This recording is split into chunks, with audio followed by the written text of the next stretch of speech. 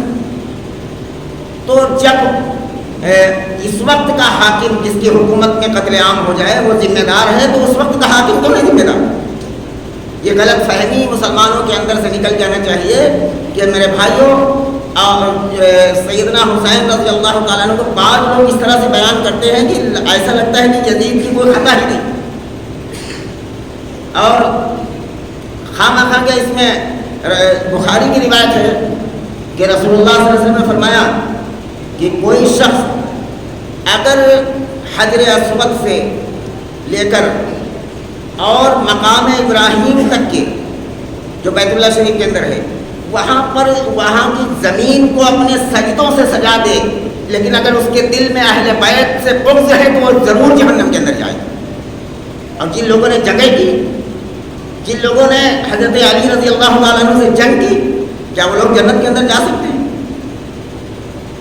میرے بھائیوں، یہ بہت بڑا ایک راز ہے جس کو میں یہیں پر چھوڑتا ہوں، اپنی بات کو آگے بڑھاتا ہوں۔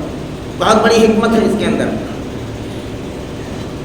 اہل بیت کون لوگ ہیں؟ اہل بیت میں آپ یہ سمجھ لیے کہ اہل بیت نبی صلی اللہ علیہ وسلم کی بیویاں بھی ہیں، جو قرآن کے اندر سورہ احزاب کے اندر ہے، اور مخصوص طور پر اہل بیت جن کو رسول اللہ صلی اللہ علیہ وسلم نے کہا، ایک چادر اوڑھے تھے رسول اللہ صلی اللہ علیہ وسلم، مسلم شریف کے اندر یہ روایت موجود ہے، ایک چادر اوڑھے تھے، حضرت علی رضی اللہ تعالیٰ عنہ آتے ہیں، آپ صلی اللہ علیہ وسلم اپنی چادر حضرت علی علیہ السلام پر ڈال دیتے ہیں۔ یہ علیہ السلام میں جو بول رہا ہوں بخاری کے اندر لکھا ہے حضرت علی علیہ السلام، اہل بیت کے نام پر علیہ السلام لکھا۔ ابو داؤد کے اندر حضرت حسن اور حضرت حسین اور فاطمہ رضی اللہ تعالیٰ عنہ کے نام پر علیہ السلام لکھا۔ یہ کوئی شیعوں والی حرکت نہیں۔ آدمی کبھی کبھی ایک لفظ کہتا ہے کہ یہ شیعوں والی بولی علیہ السلام کہنا، احادیث کی کتابوں کے اندر علیہ السلام لکھا ہے اہل بیت۔ تو رسول اللہ صلی اللہ علیہ وسلم نے اپنی چادر کو ڈالا حضرت علی رضی اللہ تعالیٰ عنہ پر، فاطمہ آئی ان پر چادر ڈالا، حضرت حسن آئے ان پر چادر ڈالا، حضرت حسین آئے ان پر چادر ڈالا۔ اس کے بعد اللہ کے حبیب صلی اللہ علیہ وسلم اپنے اس چادر پر سے اپنے ہاتھوں کو بلند کرتے ہیں اور دعا کرتے ہیں کہ اے اللہ، یہ میرے اہل بیت ہیں، یہ میرے اہل بیت ہیں، ان کو ہر طرح کی برائی سے پاک کر دیجیے۔ رسول اللہ صلی اللہ علیہ وسلم دعا کرتے ہیں۔ اسی لیے جو پنجتن پاک کہتے ہیں لوگ، تو میری سمجھ سے پنجتن پاک کہنا کوئی غلط لفظ نہیں ہے، پنجتن پاک کہا جا سکتا ہے، اس لیے کہ یہ 5 ہستیاں تھیں جن کو اس چادر کے اندر رسول اللہ صلی اللہ علیہ وسلم نے اکٹھا کر کے کہا تھا کہ اے اللہ، یہ میرے اہل بیت ہیں۔ کوئی بری بات نہیں ہے اس میں۔ عام طور پر اگر پنجتن پاک کہا جائے تو آدمی کہتا ہے یہ شیعہ لوگ کہتے ہیں۔ کوئی بھی کہتا ہو، اگر لفظ صحیح ہے تو اس کو بولنے میں حرج کیا؟ اگر لفظ صحیح ہے، آپ صلی اللہ علیہ وسلم نے 5 لوگوں، عام طور پر آدمی کہتا ہے کہ 4 بیٹیاں تھیں رسول اللہ صلی اللہ علیہ وسلم کی، لیکن جمعہ کے خطبے میں ایک ہی بیٹی کا ذکر کیوں آتا ہے؟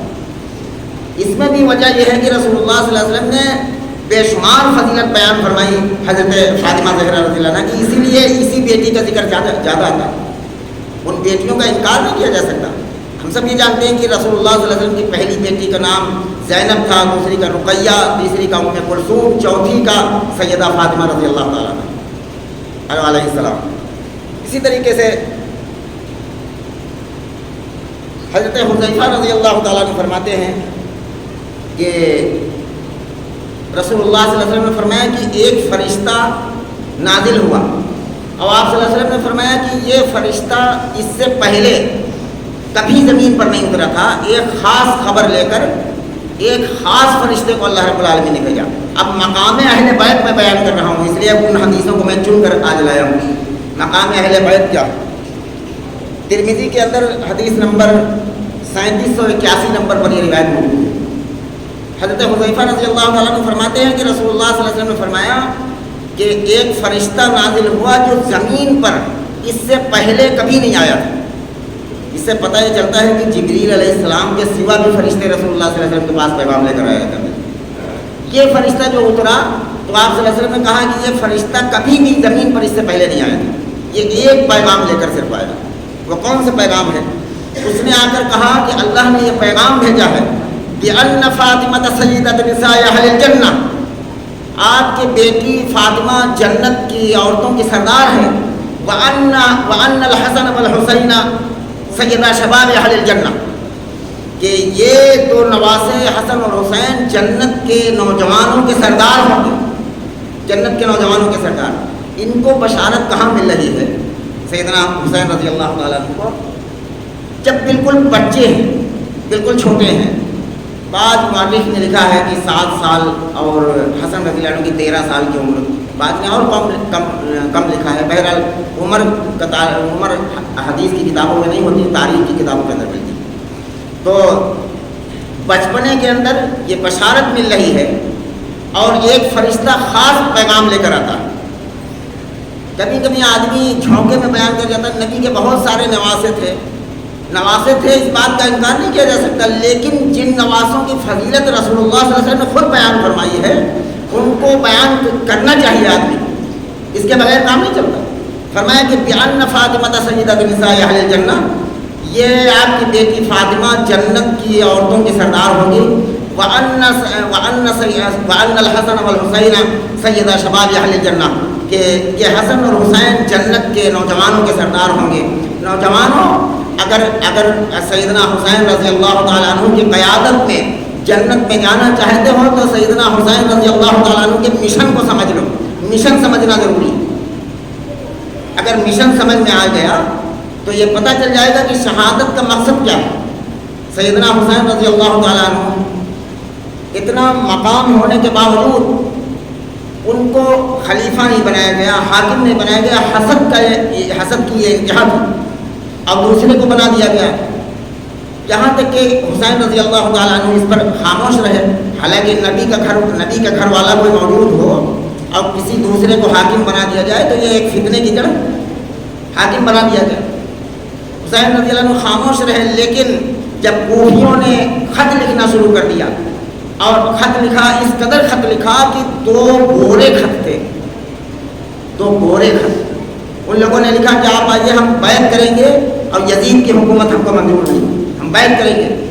سیدنا حسین رضی اللہ تعالیٰ عنہ چل دیتے ہیں، حالانکہ لوگوں نے غداری کی، شاید ان کو خط دینے کے لیے کسی نے اکسایا ہو کہ خط دے کر ان کو بلایا جائے، اور بلایا گیا۔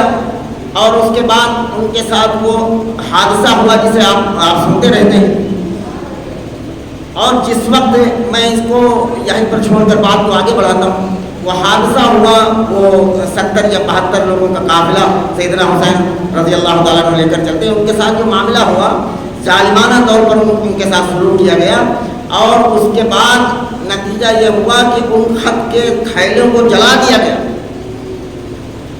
اس کے بعد سر لے کر عبداللہ ابن زیاد کے پاس جب ایک شخص پہنچتا ہے، اور ایمان والا، اچھا یہ ہوا کیوں تھا کہ جب حکومت غلط کرنے لگے، غلط نہج پر حکومت چلنے لگے، تو اس حکومت کی مخالفت کرنا یہ حسینیت ہے۔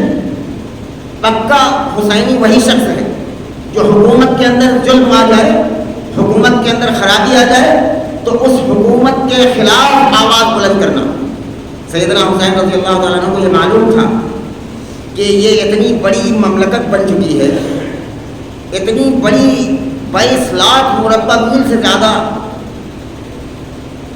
حکومت یہ پھیلی ہوئی ہے، اتنی بڑی حکومت کا جو مالک ہو، اس کی مخالفت کرنا ایک سمجھ لیجئے کہ بہت بڑے ایک ٹرین کے انجن سے ٹکرانا۔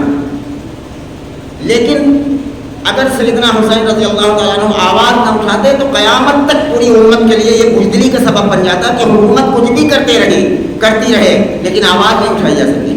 یہ آواز اٹھا کر پوری قوم کو سیدنا حسین رضی اللہ تعالیٰ عنہ نے یہ پیغام دیا کہ حکومت بھی اللہ اس کے رسول کی اطاعت سے بڑھ کر نہیں ہے، اگر حکومت غلط کام کرنا شروع کر دے تو اس کے خلاف آواز اٹھائی جائے۔ یہ سکھایا حضرت حسین رضی اللہ تعالیٰ عنہ۔ اور یہی نہیں بلکہ رسول اللہ صلی اللہ علیہ وسلم نے فضیلت بیان فرمائی کہ جس طرح سے رسول اللہ صلی اللہ علیہ وسلم کے چچا حضرت حمزہ رضی اللہ تعالیٰ عنہ جب شہید ہوئے جنگ احد کے اندر، ان کے ناک کان کاٹ لیے گئے، ان کا کلیجہ چبا لیا گیا، ایسی دردناک شہادت ہوئی، لیکن اس کے بعد رسول اللہ صلی اللہ علیہ وسلم نے فرمایا کہ میرے چچا حمزہ رضی اللہ تعالیٰ عنہ سید الشہداء، تمام شہیدوں کے سردار حضرت حمزہ رضی اللہ تعالیٰ۔ اس کے بعد رسول اللہ صلی اللہ علیہ وسلم نے فرمایا کہ قیامت تک جو بھی ظالم حکومت کے خلاف آواز اٹھائے گا اور اسے قتل کیا جائے گا، ہر وہ شخص سید الشہداء، اپنے وقت کے شہیدوں کا سردار، ہر وہ شخص ہوگا جو ظالم حکومت کے سامنے اپنی آواز کو بلند کرے۔ یہ پیغام سمجھنے کی کوشش کی جائے۔ شہادت کا مقصد یہ ہے، اصل پیغام سمجھنا۔ پیغام کیا تھا؟ پیغام یہ تھا کہ حکومت ظالم ہو تو اس سے ڈر کر گھر کے اندر نہیں بیٹھنا، اس کے خلاف آواز اٹھانا، چاہے کچھ بھی ہو جائے۔ حضرت حسین رضی اللہ تعالیٰ عنہ نے یہ کر کے دکھایا۔ حکومت کے اندر سودی کاروبار چالو ہو گئے تھے، حکومت کے اندر شراب نوشی شروع ہو گئی تھی۔ ان تمام پورے جو خلاف دین جو کام تھے، ان تمام کاموں کو لے کر سیدنا حسین رضی اللہ تعالیٰ عنہ نے وقت کی حکومت کی مخالفت کی، اور اس کے بعد وقت کی حکومت نے ان کے اوپر ایسے لوگوں کو مسلط کیا، انہیں قتل کر دیتے، اور ایسے ایسے گورنر عبداللہ ابن زیاد اتنا ظالم آدمی تھا، اتنا ظالم گورنر تھا کہ اس کے پاس سیدنا حسین رضی اللہ تعالیٰ عنہ کا جب سر پہنچتا ہے، سر مبارک پہنچتا ہے، تو وہ چھڑی سے اس پر مارتا ہے اور کہتا ہے کہ تم مقابلہ کر چکے۔ حضرت انس بن مالک رضی اللہ تعالیٰ عنہ جو رسول اللہ صلی اللہ علیہ وسلم کا وضو کراتے تھے اور بستر لگاتے تھے رسول اللہ صلی اللہ علیہ وسلم، 10 سال تک خدمت کی محمد رسول اللہ صلی اللہ علیہ وسلم کے۔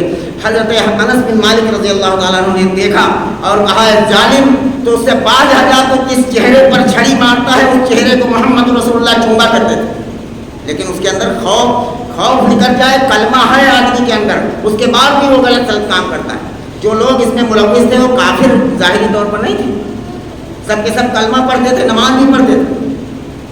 یہ کافروں کے ساتھ یہ معاملہ نہیں تھا کہ کافروں کی کوئی جنگ ہو، لیکن میرے بھائی اور بزرگوں، قوم کے ساتھ ایسا معاملہ کیا گیا کہ پہلے شیعوں نے ان محرم کے دنوں میں کچھ ایسی رسومات نکالی جن کی وجہ سے قوم کا بیڑا غرق ہو گیا۔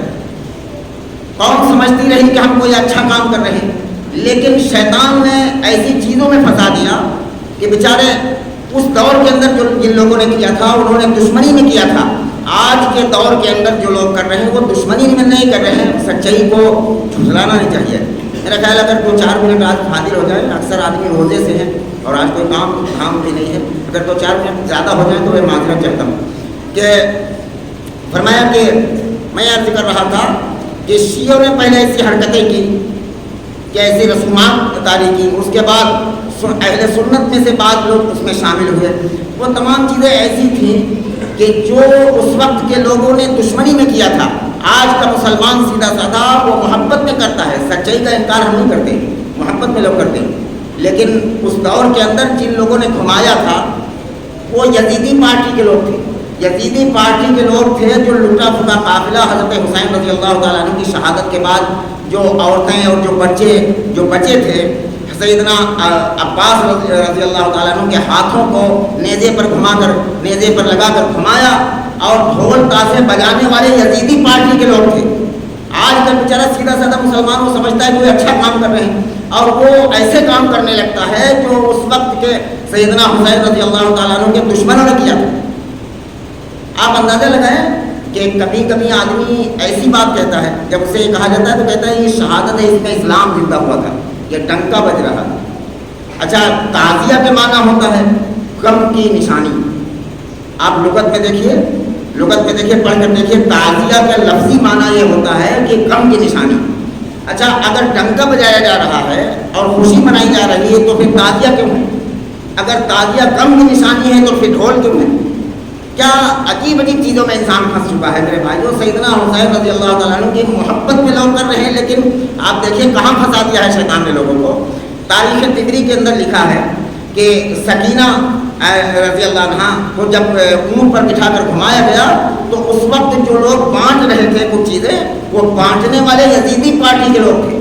تو حضرت سکینہ نے کہا کہ اے کوفیوں، اگر تم میرا ادب نہیں کرتے ہو، میں آل رسول میں سے ہوں، تو کم از کم اس رزق کا ادب کرو جس کو تم خود کھاتے ہو۔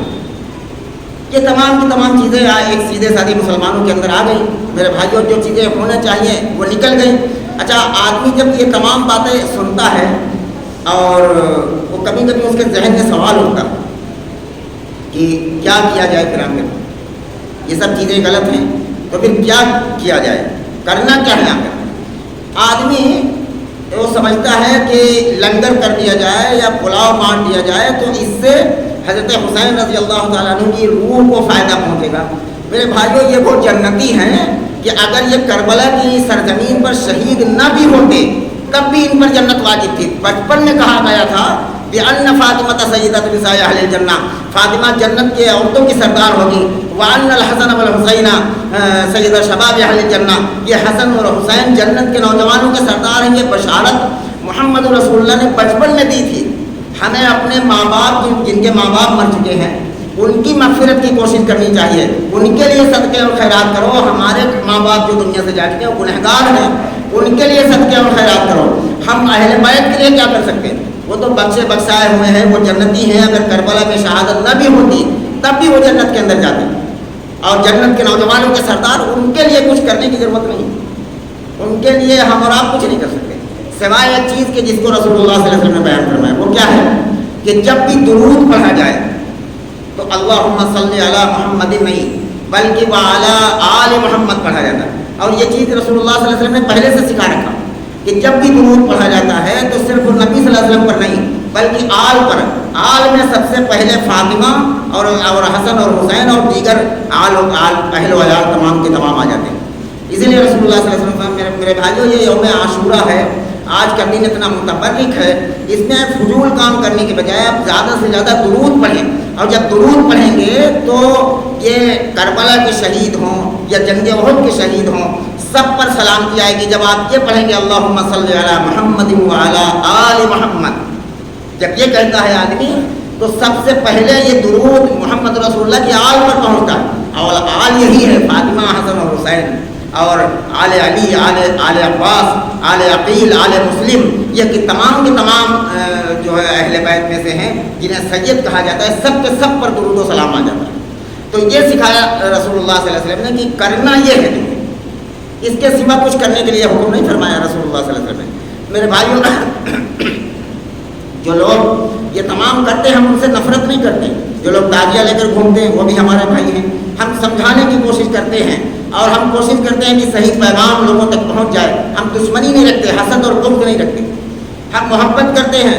ہمارے وہ بھی بھائی ہیں کلمہ پڑھنے والے جو تعزیہ گھماتے ہیں، جو پلاؤ لوٹ لوٹ کر نالیوں میں گراتے ہیں، لیکن وہ بھی ہم ان کو اپنا بھائی سمجھتے ہیں۔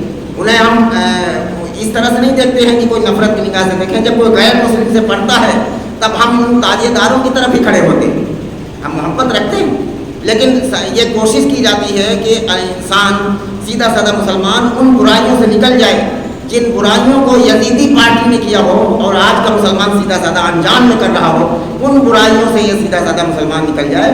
اس کے لیے کوشش کی جا رہی، صاف ستھری بات کہنے کی کوشش کی جا رہی ہے تاکہ لوگوں کو سمجھ آ جائے۔ میرے بھائیوں اور بزرگوں، یہ وہ چیزیں ہیں جن کو سمجھنا اور سمجھانا اتنا ضروری ہے کہ اگر اس کو سمجھے بغیر مسلمان چلا گیا تو پھر وہ زندگی بھر یہ سمجھتا رہے گا کہ ہم نے کوئی اچھا کام کیا، جو قرآن کے اندر موجود ہے کہ بعض لوگ اس طرح سے اللہ کے دربار میں پہنچیں گے کہ وہ زندگی بھر یہ سمجھتے رہے ہوں گے میں نے کوئی اچھا کام کیا، میں نے کوئی دین کا کام کیا، لیکن ان کے اعمال سب کے سب ضائع ہوں گے اور خسارے میں ہوں گے۔ وَقَدِمْنَا إِلَىٰ مَا عَمِلُوا مِنْ عَمَلٍ فَجَعَلْنَاهُ هَبَاءً مَّنثُورًا۔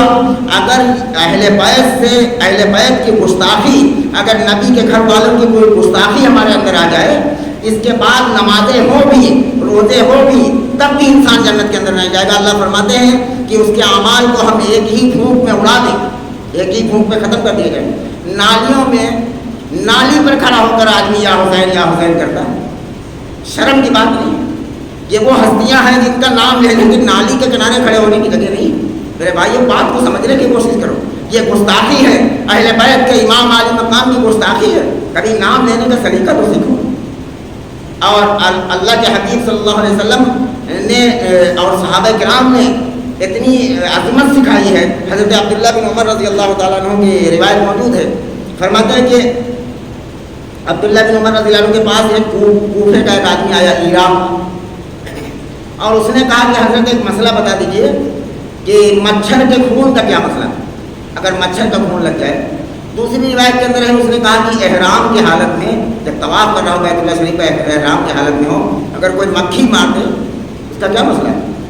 حضرت عبداللہ بن عمر رضی اللہ تعالیٰ عنہ نے کہا کہ اس عراقی کو دیکھیے جو آل رسول کا قتل کیا جس نے، وہ آج مچھر کا مسئلہ پوچھنے آیا۔ عظمت سکھائی ہے صحابہ کرام نے کہ اہل بیت کا مقام کیا ہے، اس کی عظمت کیا ہے، اور شہادت کی وجہ کیا اختیار ہے۔ اس وجہ کو سمجھنا، اس مشن کو سمجھنا کہ یہ چیز آج کے نوجوان اپنے اندر زندہ کریں۔